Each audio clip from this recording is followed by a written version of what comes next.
ಮತ್ತು ಸ್ಕೂಲು ಕಾಲೇಜ್ಗಳು ಶುರು ಅದು ನಮ್ಮ ಕರ್ನಾಟಕದಲ್ಲಿ ಆಲ್ರೆಡಿ ಶುರು ಹಚ್ಕೊಂಡಿದ್ದಾರೆ. ಹಿಜಾಬ ಕೇಸರಿ ಶಾಲಾ ಅಂಥೇಳಿ. ಯಾಕಂದ್ರೆ ನೀವು ನೋಡ್ಬೋದು ನಮ್ಮ ಕರ್ನಾಟಕದೊಳಗೆ ಏನೋ ಎಜುಕೇಷನ್ ರಿಲೇಟೆಡ್ ಹೋರಾಟಗಳಾದರೂ ಬರೀ ಅವು ಹಿಜಾಬ ಕೇಸರಿ ಶಾಲಾ, ಉಡ್ದಾರ, ಕಾಶಿದಾರ, ಜನಿವಾರ ಅಂತ ಇರುತ್ತೆ. ಬಿಟ್ಟರೆ ಬೇರೆ ಯಾವುದೇ ರೀತಿಯ ಒಂದು ಎಕ್ಸಾಮ್ಗಳ ಲೀಕ್ ಆಗಲಿ, ಪೇಪರ್ ಲೀಕ್ಗಳಾಗಲಿ, ಎಕ್ಸಾಮ್ ಕ್ಯಾನ್ಸಲೇಷನ್ಸ್ ಆಗಲಿ, ಇವುಗಳಿಗೆ ಯಾವತ್ತೂ ಹೋರಾಟ ಮಾಡೋಂಗಿಲ್ಲ. ಈ ಥರದ ಪರಿಸ್ಥಿತಿ ನಮ್ಮ ಕರ್ನಾಟಕದಲ್ಲಿ ಐತಿ. ಯಾಕಂದರೆ ಈಗ ಆಲ್ರೆಡಿ ನೀವು ನೋಡ್ದಂಗೆ 1 ತಿಂಗಳಾಯಿತು ಇದು ನೀಟ್ ಎಕ್ಸಾಮ್ ಕ್ಯಾನ್ಸಲ್ ಆಗಿ ಮತ್ತು ಎಕ್ಸಾಮ್ ನಡೆಸ್ತಿದ್ದಾರೆ ಈಗ 21 ಜೂನ್ಗೆ. ಸೊ ಈ ನೀಟ್ ಎಕ್ಸಾಮ್ ಕ್ಯಾನ್ಸಲೇಷನ್ ಬಗ್ಗೆ, ಪೇಪರ್ ಲೀಕ್ ಬಗ್ಗೆ ಯಾರೂ ಮಾತಾಡತ್ತಿಲ್ಲ. 1 ತಿಂಗಳಿಂದ ಧಾರವಾಡದಲ್ಲಿ ಒಂದು ದೊಡ್ಡ ಹೋರಾಟ ಮಾಡಿದರು ಎಲ್ಲರೂ ಸೇರಿ ಕರ್ನಾಟಕದೊಳಗೆ. ಯಾಕಂತಂದ್ರೆ ಅವ್ರಿಗೆ ಎಕ್ಸಾಮ್ ನಡೆಸತ್ತಿಲ್ಲ, ಯಾವುದೂ ಕಾಲ್ ಕರೆಯತ್ತಿಲ್ಲ ಜಾಬ್ಗೆ. ಹಿಂಗಾದ್ರೆ ಹೆಂಗೆ ಎಲ್ಲರೂ ಓದತ್ತಾರ ಅಂತ ಹೇಳ್ತಿದ್ರು. ಈಗ ಸೆಂಟ್ರಲ್ ಗೌರ್ಮೆಂಟ್ದು CBSE ಎಕ್ಸಾಮ, ನೀಟ್ ಎಕ್ಸಾಮ ಮತ್ತು CUET ಎಕ್ಸಾಮ, SSC ಎಕ್ಸಾಮ ಎಲ್ಲನೂ ಕ್ಯಾನ್ಸಲ್ ಆಗ್ಯಾವ. ಎಲ್ಲದ್ರೊಳಗೂ ಸ್ಕ್ಯಾಮ್ ಆಗೈತಿ. ಯಾರೂ ಅದ್ರ ಬಗ್ಗೆ ಮಾತು ಎತ್ತಾಕತ್ತಿಲ್ಲ ನಮ್ಮ ಕರ್ನಾಟಕದಾಗ. ಕಾರಣ ಇಷ್ಟ, ಯಾಕಂದ್ರೆ ಮ್ಯಾಗ ಸೆಂಟ್ರಲ್ ಗೌರ್ಮೆಂಟ್ನಾಗ BJP ಐತಿ, ಕರ್ನಾಟಕದಾಗ ಕಾಂಗ್ರೆಸ್ ಐತಿ. ಕಾಂಗ್ರೆಸ್ ಏನಾರ ಮಾಡಿದ್ರೆ ಬದುಕನ್ನ ಕ್ವಶನ್ ಮಾಡ್ತಾರೆ. ಕ್ವಶನ್ ಮಾಡೋದು ಇಬ್ಬರಿಗೆ ಮಾಡಿದ್ರಂದ್ರೆ ಆ ಮಾಡೋರಿಗೆ ಒಂದು ವ್ಯಾಲ್ಯೂ ಇರುತ್ತೆ. ಕಾಂಗ್ರೆಸ್ಗೆ ಯಾಕೆ ಮಾಡಿದ್ರಿ ಅಂತ ಯಾರೂ ಕೇಳಂಗಿಲ್ಲ. ಇಲ್ಲಿ ಯಾವುದೋ ಒಂದು ಗೌರ್ಮೆಂಟ್ ಇದ್ದರೂ ಅದ್ರ ಕ್ವಶನ್ ಮಾಡ್ಬೇಕು, ಹೋರಾಟ ಮಾಡ್ಬೇಕು. ಎಷ್ಟೋ ವರ್ಷಗಳ ಕುಂತ 2 ವರ್ಷ, 3 ವರ್ಷ, 4 ವರ್ಷ ಕುಂತ ಮಕ್ಕಳು ಈ ಎಕ್ಸಾಮಿಗೆ ಪ್ರಿಪೇರ್ ಆಗಿ ಬರೀತಾರೆ. ಬರೋದಾದ್ಮೇಲೆ ಪೇಪರ್ ಲೀಕ್ ಅಂತ ಹೇಳ್ತಾರೆ. ಸೊ ಇದು ಈ 1 ವರ್ಷ ಆಗೈತಿ ಅಂತ ಏನೋ ಇಲ್ಲ. ಈ BJP ಗೌರ್ಮೆಂಟ್ ಯಾವಾಗ ಬಂದೈತಿ ಅವಾಗಿಂದನೂ ಈ ಥರ ಹಾಕ್ಕೊಂಡೇ ಬಂದೈತಿ. ನೀವು 2015 ತೊಗೊಳ್ರಿ, 16 ತೊಗೊಳ್ರಿ, 21, 24, ಇದು 26, ಈ ಎಲ್ಲ ಟೈಮ್ನು ನೀಟ್ ಪೇಪರ್ ಲೀಕ್ ಆಗೈತಿ. ಇದನ್ನು ಇಂಟ್ರೊಡ್ಯೂಸ್ ಮಾಡಿದ್ದು 2013 ಬಟ್ ಕಾರಣಾಂತರಗಳಿಂದ ಇದು ಕ್ಯಾನ್ಸಲ್ ಆಯಿತು. ಕ್ಯಾನ್ಸಲ್ ಆದಮೇಲೆ ಮತ್ತೆ ಇದು 2016 ತಂದರು. ಸೊ ಇದಕ್ಕೆ ಆ ಟೈಮಲ್ಲಿ ವಿರೋಧ ಇತ್ತು ನಮ್ಮ ಕರ್ನಾಟಕ, ತಮಿಳ್ನಾಡು ಕಡೆಯಿಂದ ವಿರೋಧ ಇತ್ತು. ಆದರೂ ಇವರು ಅದನ್ನು 2017 ಮ್ಯಾಂಡೇಟರಿ ಮಾಡಿದ್ರು ಎಲ್ಲ ಸ್ಟೇಟ್ಗೂ. ಯಾಕಂದರೆ ನಮ್ಮ ಸ್ಟೇಟ್ ಒಳಗಡೆ ಜಾಸ್ತಿ ಸೀಟ್ಸ್ ಅದಾವ. ಈ ನೀಟ್ ಎಕ್ಸಾಮಿಂದ ಏನಾಗತ್ತೆ, ಎಲ್ಲ ರಾಜ್ಯದವ್ರಿಗೂ ಒಂದು ಅವಕಾಶ ಸಿಗತ್ತೆ ನಮ್ಮ ಕರ್ನಾಟಕದೊಳಗಡೆ, ತಮಿಳ್ನಾಡು ಒಳಗಡೆ ಸೀಟ್ಸ್ ತೊಗೊಳಕ್ಕೆ. ಸೊ 85% ರಿಸರ್ವೇಷನ್ ಅಂತೂ ಇದ್ದೇ ಇರುತ್ತೆ.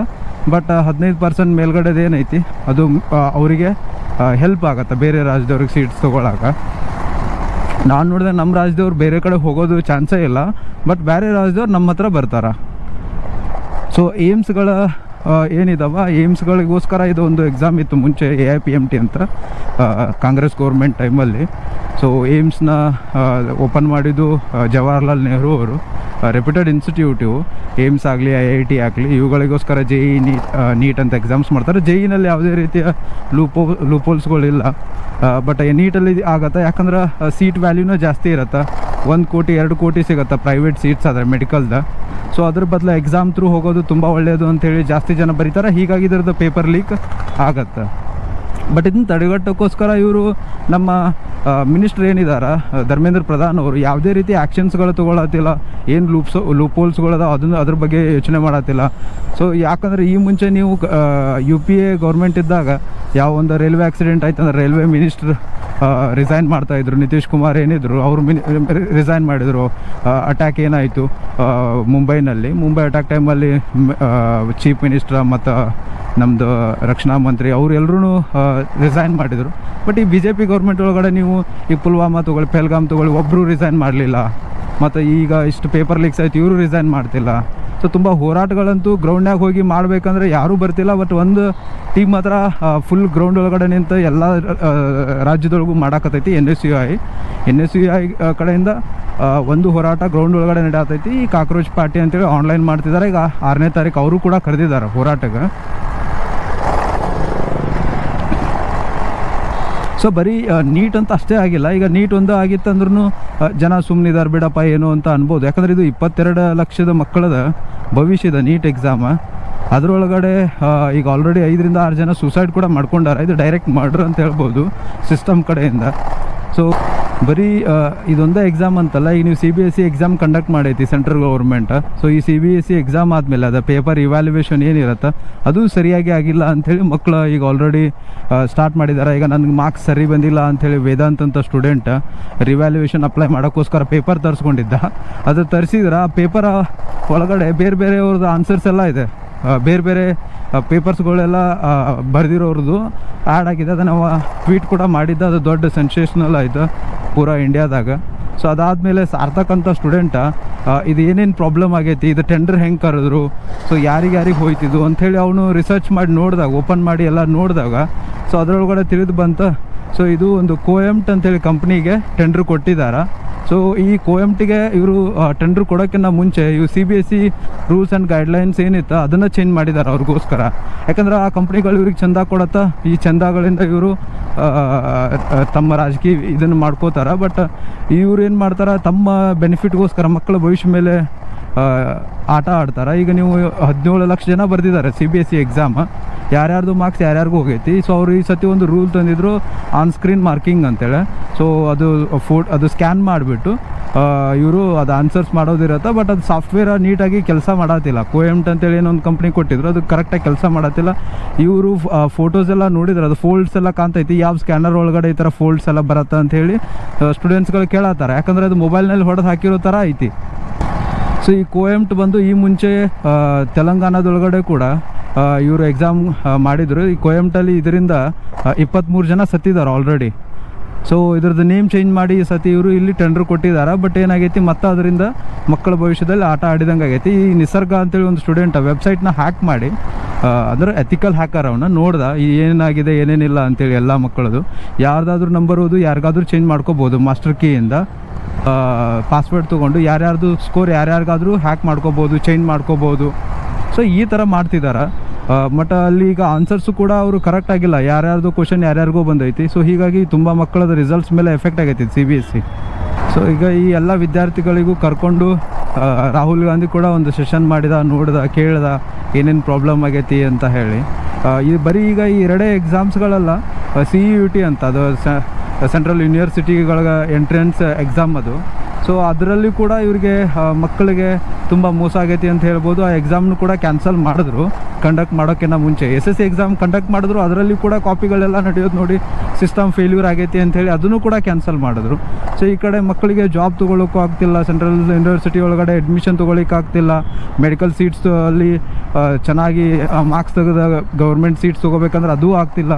ಸೊ ಮಕ್ಕಳ ಭವಿಷ್ಯದ ಜೊತೆ ಆಟ ಆಡ್ತಾರೆ. ಬರೀ ಇವ್ರದ್ದೇನಿದ್ರು ಹಿಂದೂ ಮುಸ್ಲಿಂ ಹಿಜಾಬು ಕೇಸರಿ ಶಾಲು ಮಾಡ್ಕೊಂಡು ಹೋಗ್ತಾರೆ. ನಾ ಹಂಗಂಥೇಳಿ ಹಿಜಾಬು ಕೇಸರಿ ಶಾಲನ್ನ ಇದನ್ನು ನಾನು ಡಿಪೆಂಡ್ ಮಾಡ್ತೀನಿ ಅಂತಲ್ಲ, ನಾನು ಕೂಡ ಇದ್ರ ಅಗೇನ್ಸ್ಟ್ ಅದೇನಿ. ಇದನ್ನು ಸ್ಕೂಲ್ ಒಳಗಡೆ ಯಾವುದೇ ರೀತಿಯಾದ ಹಿಜಾಬ್ ಆಗಲಿ ಕೇಸರಿ ಶಾಲ್ ಆಗಲಿ ಅಲೌ ಮಾಡಬಾರ್ದು. ನೀಟ್ ಎಕ್ಸಾಮ್ ಸಲುವಾಗಿ NTA ಏನಿದು ಬಾಡಿ ಎಕ್ಸಾಮ್ ಕಂಡಕ್ಟ್ ಮಾಡತ್ತೆ NTA, ಇವರು ಒಂದು ಮೊನ್ನೆ ಒಂದು ಪ್ರೆಸ್ ಕಾನ್ಫರೆನ್ಸ್ ಹಾಕಿದ್ರು. ಪ್ರೆಸ್ ಕಾನ್ಫರೆನ್ಸ್ ಒಳಗಡೆ ಹೇಳ್ತಾರೆ, ಇಲ್ಲ ಕ್ವಶನ್ ಪೇಪರ್ ಲೀಕ್ ಆಗಿಲ್ಲ, ಸ್ವಲ್ಪ ಕ್ವಶನ್ಸ್ ಅಷ್ಟೇ ಅದ್ರಾಗಿನೂ ಬಂದಿದ್ದಾವೆ ಅಂತ ಹೇಳ್ತಾರೆ. 90ಕ್ಕೆ 90 ಬಯಾಲಜಿ ಕ್ವಶನ್ಸ್ ಅದರೊಳಗಡೆ ಇದ್ದಾವೆ, ಸಾಕಷ್ಟು ಫಿಸಿಕ್ಸ್ ಕೆಮಿಸ್ಟ್ರಿ ಕ್ವಶನ್ಸ್ಗಳು ಇದ್ದಾವೆ. ಸೊ ಯಾರೇ ಒಂದು ಸ್ಟೂಡೆಂಟ್ಸ್ ಈ ಪೇಪರ್ನ ಬರೆದಿದ್ದ, ಲೀಕ್ ಆಗಿರೋ ಪೇಪರ್ ಬರೆದಿದ್ದವ್ರಿಗೆ ಆರಾಮಾಗಿ ಗೌರ್ಮೆಂಟ್ ಸೀಟ್ಸ್ಗಳು ಏಮ್ಸ್ಗಳಲ್ಲಿ ಸೀಟ್ಸ್ಗಳು ಸಿಗ್ತಾ ಇತ್ತು. ಬಟ್ ಇದನ್ನು ಇವರು ಆ್ಯಕ್ಚುಲಿ ಅದರದ್ದು ರೆಸ್ಪಾನ್ಸಿಬಿಲಿಟಿನೂ ತೊಗೊಳ್ಳಿಕ್ಕೆ ರೆಡಿ ಇಲ್ಲ NTA. ಹೌದು ಆಗಿತ್ತು ಅಂತ ಹೇಳಿ, ಇಲ್ಲ ಒಂದಿಷ್ಟು ಕ್ವಶನ್ಸ್ ಲೀಕ್ ಆಗಿದ್ದು, ಒಂಥರ ನೆಗ್ಲಿಜೆನ್ಸ್ ಐತಿ NTA ಕಡೆಯಿಂದ. ಯಾಕಂದರೆ ನೀವು ಲಾಸ್ಟ್ ಟೈಮ್ 24 ಒಳಗಡೆ ಏನು ಎಕ್ಸಾಮ್ ಲೀಕ್ ಆಗಿತ್ತು ಅವಾಗ ಇವ್ರನ್ನ NTA ಆಫೀಸರ್ಸ್ಗಳನ್ನ ಸಸ್ಪೆಂಡ್ ಮಾಡಿದರು. ಅವ್ರನ್ನ ಬೇರೆ ಕಡೆ ಅವ್ರಿಗೆ ಅದಕ್ಕಿಂತ ಬೆಟರ್ ಇರೋ ಹುದ್ದೆಗಳಿಗೆ ಇವರು ಸೆಂಟ್ರಲ್ ಗೌರ್ಮೆಂಟ್ ಅವ್ರು ಕೊಟ್ಟಿದ್ದಾರೆ. ಸೊ ಈ ಥರ ಸೆಂಟ್ರಲ್ ಗೌರ್ಮೆಂಟ್ ಕೆಲಸ ಮಾಡತೈತಿ. ಸೊ ಅದು ಇನ್ವಾಲ್ವ್ ಐತಿ ಇದ್ರೊಳಗಡೆ. ಸೊ ಯಾವಾಗ ಇದು CBSE ಎಕ್ಸಾಮ ಲೀಕ್ ಆಯಿತು, ಸಾರಿ ಇದರದ್ದು ವರ್ನಲಬಿಲಿಟೀಸ್ ಏನು ಕಂಡು ಬಂತು, ಏನೇನೋ ಮಿಸ್ಟೇಕ್ಸ್ ಐತಿ, ಇದರಿಂದ ಪ್ರಾಬ್ಲಮ್ ಆಗೈತಿ ಮಕ್ಕಳಿಗೆ ಅಂತ ಏನು ಗೊತ್ತಾಯಿತು.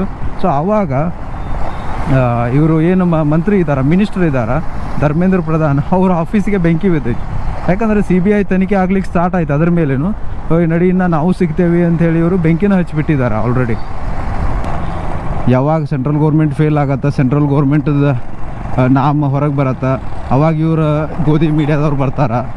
ಸೇಮ್ ಆ್ಯಸ್ ಯೂಶ್ವಲ್ ಅವ್ರು ಅರಾವಳಿ ಹಿಲ್ಸ್ ಕಟ್ ಮಾಡುವಾಗ ಅದರಿಂದ ಪೊಲ್ಯೂಷನ್ ಆಗತ್ತಂತ ಬರ್ತಿದ್ರು. ಇವಾಗ ಅಲ್ಲಿ ವಾಟರ್ ಕ್ರೈಸಿಸ್ ಐತಿ ಅಂತ ಬಂದರೆ ಇಲ್ಲ ಅದ್ರಾಗೆಲ್ಲ ಚಲೋ ಐತಿ ಅಂತ ಬರ್ತಿತ್ತು. ಡಾಲರ್ ರುಪಿ ವ್ಯಾಲ್ಯೂ ಅಂತ ಬಂದಾಗ ರುಪಿ ಕರೆಕ್ಟಾಗಿ ಇದು ಐತಿ, ಡಾಲರ್ ಸ್ವಲ್ಪ ಏರೈತಿ, ಅದೇನು ಜಾಸ್ತಿ ಎಫೆಕ್ಟ್ ಆಗಲ್ಲ ಅಂತ ಬರುತ್ತೆ. ಈಗ ಪೆಟ್ರೋಲ್ ರೇಟ್ ಜಾಸ್ತಿ ಆಗೈತಿ ಅಂದರೆ ಇಲ್ಲ ಪ್ರಾಬ್ಲಮ್ ಆಗೋದವ ಇವದವ ಹೊರಗಡೆನೂ ಜಾಸ್ತಿ ಆಗೈತಿ ಅಂತ ಬಂದು ಹೇಳ್ತಾರೆ. ಈ ಥರ ಸೇಮ್ ಡಿಪೆಂಡ್ ಮಾಡಕ್ಕೆ ಬಂದಾರ ನೀಟ್ ಎಕ್ಸಾಮ. ಮೊನ್ನೆ 2 ಕೋಟಿ ಕಿಮ್ಮತ್ ಅಂಥೇಳಿ ಇವ್ರಿಗೆ ಯಾರಿಗೆ ನಮ್ಮ ಆನ್ಲೈನ್ ಟೀಚರ್ಸ್ಗಳಿಗೆಲ್ಲ ಹೇಳಿಬಿಟ್ಟಿದ್ದಾರೆ. ಸೊ ಆನ್ಲೈನ್ ಟೀಚರ್ಸ್ಗಳೆಲ್ಲ ಸ್ಟೂಡೆಂಟ್ಸ್ ಅವ್ರ ಎದುರಿಗೆ ಪ್ರೊಟೆಸ್ಟ್ ಮಾಡತ್ತಾರ. ಆ ಹುಡುಗ स्टार टीचर्स, यूट्यूब वाले स्टार टीचर्स जिनको कुछ जानना ना कौड़ी, खबरें चलाती हो तुम। तुमने वो हेमा मालिनी के पति को मौत से 10 दिन पहले मार दिया था। तुम बोल रहे हो जो सुबह से शाम तक सिर्फ फर्जी न्यूज देते हो, बिना होमवर्क की न्यूज देते हो, तुम 2000 के नोट में एक चिट लगा देते हो। तो खुद